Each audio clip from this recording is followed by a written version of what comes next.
ओम श्री परमात्मने नमः।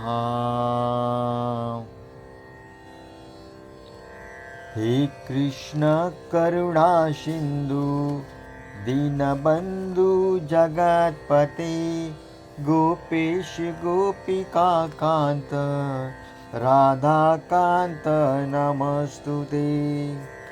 हे श्री कृष्ण, आप दुखियों के सखा तथा सृष्टि के उद्गम हैं। आप गोपियों के स्वामी तथा राधा रानी के प्रेमी हैं। मैं आपको सादर प्रणाम करता हूँ। तप्त कांचन गौरांगी राधे वृंदावनेश्वरी ऋषभानुसुते देवी प्रणमामि हरिप्रिये। मैं उन राधा रानी को प्रणाम करता हूँ जिनकी शारीरिक कांति पिघले सोने के सुदृश्य यानी कि सोने जैसी पिघले सोने जैसी है, जो वृंदावन की महारानी है। आप राजा वृषभानु की पुत्री है और श्री भगवान श्री कृष्ण को अत्यंत प्रिय है। वांछा कल्पतरुभ्यश्च कृपा सिंधु एव च पतितानां पावनेभ्यो वैष्णवेभ्यो नमो नमः। मैं श्री भगवान के समस्त वैष्णव भक्तों को सादर नमस्कार करता हूँ। वे कल्पवृक्ष के समान सबों की इच्छाएं पूर्ण करने में समर्थ है तथा पतित जीवात्माओं के प्रति अत्यंत दयालु है। श्री कृष्ण चैतन्य प्रभु नित्यानंद श्री अद्वैत गदाधर श्रीवासादि गौर भक्त वृंद।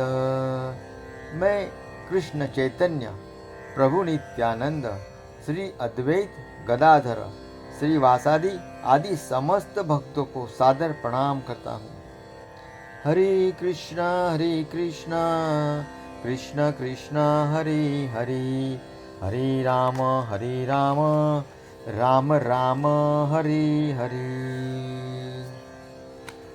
श्रीमद् भगवत गीता अध्याय 2 श्लोक 56। दुःखेष्वनुद्विग्नमनाः सुखेषु विगतस्पृहा वितरागभयक्रोधः स्थितधीर्मुनिरुच्यते। जो त्रय तापों के होने पर भी मन में विचलित नहीं होता अथवा सुख में प्रसन्न नहीं होता और जो आसक्ति भय तथा क्रोध से मुक्त है, वह स्थिर मन वाला मुनि कहलाता है। तात्पर्य: मुनि शब्द का अर्थ है वह जो शुष्क चिंतन के लिए मन को अनेक प्रकार के उद्वेलित करे किंतु किसी तथ्य पर न पहुंच सके। कहा जाता है कि प्रत्येक मुनि का अपना अपना दृष्टिकोण होता है और जब तक एक मुनि अन्य मुनि से भिन्न न हो तब तक उसे वास्तविक मुनि नहीं कहा जा सकता। न चासावुर्षीयस्य मतं न भिन्नम्। महाभारत वन पर्व 313.117। किंतु जिस स्थितिधः मुनि का श्री भगवान ने कहा उल्लेख किया गया है, वह सामान्य मुनि से भिन्न है। स्थितिधः मुनि सदैव कृष्ण भावना भवित रहता है क्योंकि वह सारा सृजनात्मक चिंतन पूरा कर चुका होता है। वह प्रशांत निशेष मनोरथ स्तोत्र रत्न 43 कहलाता है, या जिसने शुष्क चिंतन की अवस्था पार कर ली है वह इस निष्कर्ष पर पहुंचता है कि भगवान श्री कृष्ण या वासुदेव ही सब कुछ है। वासुदेवः सर्वमति स महात्मा सुदुर्लभः। वह स्थिर चित्त मुनि कहलाता है। ऐसा कृष्ण भावना भवित व्यक्ति तीनों तापों के संधान से तनिक भी विचलित नहीं होता, क्योंकि वह इन कष्टों तापों को भगवत कृपा के रूप में लेता है और पूर्व पापों के कारण अपने को अधिष्ट कष्ट के लिए योग्य मानता है और वह देखता है कि उसके सारे दुख भगवान कृपा से रंग मात्र रह जाते हैं। इसी प्रकार जब वह सुखी होता है तो अपने को सुख के लिए अयोग्य मानकर इसका भी श्रेय श्री भगवान को देता है। वह सोचता है कि भगवान कृपा से ही वह ऐसी सुखद स्थिति में है और श्री भगवान की सेवा और अच्छी तरह से कर सकता है और श्री भगवान की सेवा के लिए तो वह सदैव साहस करने को सन्नद्ध रहता है। वह राग या विराग से प्रभावित नहीं होता। राग का अर्थ होता है अपनी इंद्रिय तृप्ति के लिए वस्तुओं को ग्रहण करना और विराग का अर्थ है ऐसी इंद्रिय आसक्ति का अभाव। किंतु कृष्ण भावनामृत में स्थिर व्यक्ति में न राग होता है न विराग, क्योंकि उसका पूरा जीवन ही भगवत सेवा में अर्पित रहता है। फलतः सारे प्रयास असफल रहने पर भी वह क्रुद्ध नहीं होता, चाहे विजय हो या ना हो। कृष्ण भावना भवित व्यक्ति अपने संकल्प का पक्का होता है। श्लोक 57। यह सर्वत्रानभिस्नेहः तत्तत् प्राप्य शुभाशुभम् नाभिनन्दिति न द्वेष्टि तस्य प्रज्ञा प्रतिष्ठिता। इस श्लोक में इस भौतिक जगत में जो व्यक्ति न तो शुभ की प्राप्ति के लिए हर्षित होता है और न अशुभ के प्राप्ति होने पर उसे घृणा करता है, वह पूर्ण ज्ञान में स्थिर होता है। तात्पर्य: भौतिक जगत में सदा ही कुछ न कुछ उथल पुथल होती रहती है। इसका परिणाम अच्छा हो चाहे बुरा, जो ऐसी उथल पुथल से विचलित नहीं होता, जो अच्छे शुभ या बुरे अशुभ के अप्रभावित रहता है, उसे कृष्ण भावनामृत में स्थिर समझना चाहिए। जब तक मनुष्य इस भौतिक संसार में है तब तक अच्छाई या बुराई की संभावना रहती है, क्योंकि यह संसार द्वैत द्वंद्वों से पूर्ण है। किंतु जो कृष्ण भावनामृत में स्थिर है वह अच्छाई या बुराई से अछूता रहता है, क्योंकि उसका सरोकार श्री कृष्ण से रहता है जो सर्वमंगलमय है। ऐसे कृष्ण भावनामृत से मनुष्य पूर्ण ज्ञान की स्थिति प्राप्त कर लेता है, जिसे समाधि कहते हैं। श्लोक 58। यदा संहरते चाय कुर्मोऽङ्गानिव सर्वश इन्द्रियाणि यार्थेभ्यः तस्य प्रज्ञा प्रतिष्ठिता। जिस प्रकार कछुआ अपने अंगों को संकुचित करके खोल के भीतर कर लेता है, उसी तरह जो मनुष्य अपनी इंद्रियों को इंद्रिय विषयों से खींच लेता है, वह पूर्ण चेतना में दृढ़तापूर्वक स्थिर होता है। तात्पर्य: किसी योगी भक्त या आत्मसिद्ध व्यक्ति की कसौटी यह है कि वह अपनी योजना के अनुसार इंद्रियों को वश में कर सके, किंतु अधिकांश व्यक्ति अपनी इंद्रियां के दास बने रहते हैं और इंद्रियों के ही कहने पर चलते हैं। यह है उत्तर इसका प्रश्न का कि योगी किस प्रकार स्थित होता है। इंद्रियों की तुलना विषैले सर्पों से की गई है। वे अत्यंत स्वतंत्रतापूर्वक बिना किसी नियंत्रण के कर्म करना चाहते हैं। योगी या भक्त को इन सर्पों के वश में करने के लिए एक सपेरे को भांति अत्यंत प्रबल होना चाहिए। वह उन्हें कभी भी कार्य करने की छूट नहीं देता। शास्त्रों में अनेक आदेश है, उनमें से कुछ करो तथा कुछ न करो से संबंधित है। जब तक कोई इन करो या न करो को पालन नहीं कर पाता और इंद्रिय भोग पर संयम नहीं बरतता, तब तक उसका कृष्ण भावनामृत में स्थिर हो पाना असंभव है। यहाँ पर सर्वश्रेष्ठ उदाहरण कछुए का है। वह किसी भी समय अपने अंग को समेट सकता है और पुनः विशिष्ट उद्देश्यों से उन्हें प्रकट कर सकता है।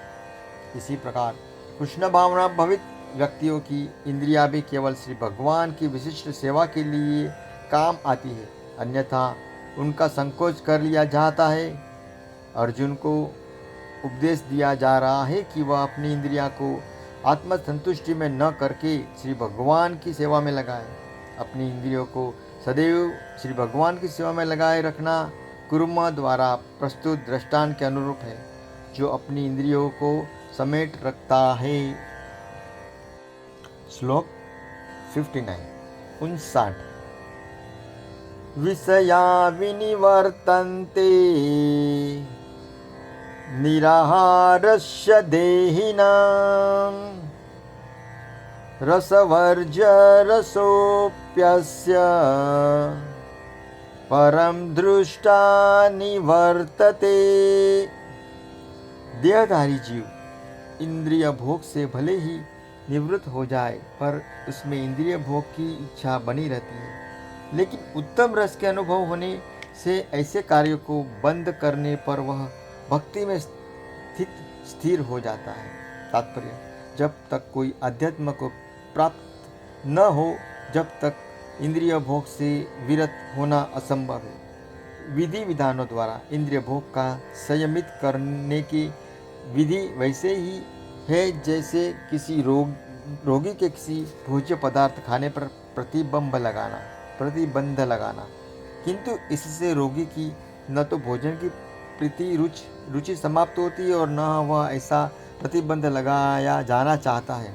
इसी प्रकार अल्पज्ञानी व्यक्तियों के लिए इंद्रिय संयम मन के लिए अष्टांग योग जैसी विधि की संस्तुति की जाती है, जिसमें यम, नियम, आसन, प्राणायाम, प्रत्याहार, ध्यान, धारणा आदि सम्मिलित है।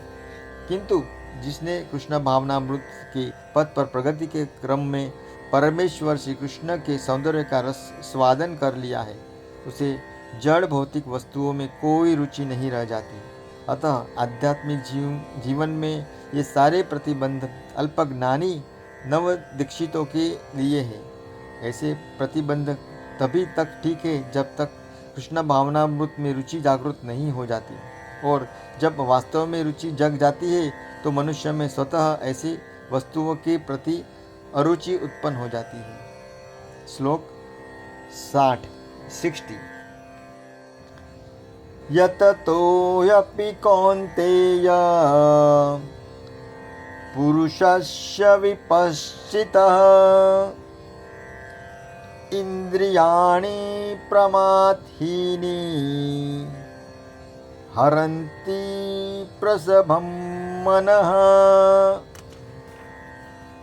हे अर्जुन, इंद्रियां इतनी प्रबल तथा वेगवान है कि वे उस विवेकी पुरुष के मन को भी बलपूर्वक हर लेती है, जो उन्हें वश में करने का प्रयत्न करता है। तात्पर्य, अनेक विद्वान ऋषि, दार्शनिक तथा आध्यात्मिकवादी इंद्रियों को वश में करने का प्रयत्न करते हैं, किंतु उसमें से बड़ा भी कभी कभी विचलित मन के कारण इंद्रिय भोग का लक्ष्य बन जाता है। यहाँ तक कि विश्वामित्र जैसे महर्षि तथा पूर्ण योगी को भी मेनका के साथ विष भोग में प्रवृत्त होना पड़ा, यद्यपि वे इंद्रिय निग्रहण के लिए कठिन तपस्या तथा योग कर रहे थे। विश्व इतिहास में इस तरह के अनेक दृष्टांत हैं। अतः पूर्णतया श्री कृष्ण भावना भवित हुए बिना मन तथा इंद्रियों को वश में कर सकना अत्यंत कठिन है। मन को कृष्ण में लगाए बिना कृष्ण ऐसे भौतिक कार्यों को बंद नहीं कर सकता। परम साधु तथा भक्त यमुनाचार्य ने एक व्यावहारिक उदाहरण प्रस्तुत किया है। वे कहते हैं, यदवभि मम चैत्यः कृष्ण पदारविन्दे नवनवरसधामन्युद्धतं रन्तुमासिता तदविधिवत नारी संगमे स्मयर्यमाने भवति मुखविकारः सुष्ठुनिष्ठिवनं च। जब मेरा मन भगवान श्री कृष्ण के चरणारविंदों की सेवा में लग गया है, और जब मैं नित्य नव दिव्य रस का अनुभव कर रहा हूँ, तब वे स्त्री प्रसंग का विचार आते ही मेरा मन उधर से फिर जाता है और मैं ऐसे विचार पर थू करता हूँ। कृष्ण भावनामृत इतनी दिव्य सुंदर वस्तु है कि इसके प्रभाव से भौतिक भोग स्वतः नीरस हो जाते हैं। वह वैसा ही है जैसे कोई भूखा मनुष्य प्रचुर मात्रा में पुष्टिदायक भोजन करके अपनी भूख मिटा ले। महाराज अम्बरीश भी परम योगी दुर्वासा मुनि पर इसलिए विजय पा सके क्योंकि उनका मन निरंतर कृष्ण भावनामृत में लगा रहता था। वह सदैव मन कृष्ण पदारविंदोह वचासी वैकुंठ गुणानुवर्णने। भाइयों, यहाँ पर हम रुकेंगे। मैं और श्लोक के साथ फिर कल आपके समक्ष प्रस्तुत होऊंगा। तब तक श्री कृष्णार्पणमस्तु।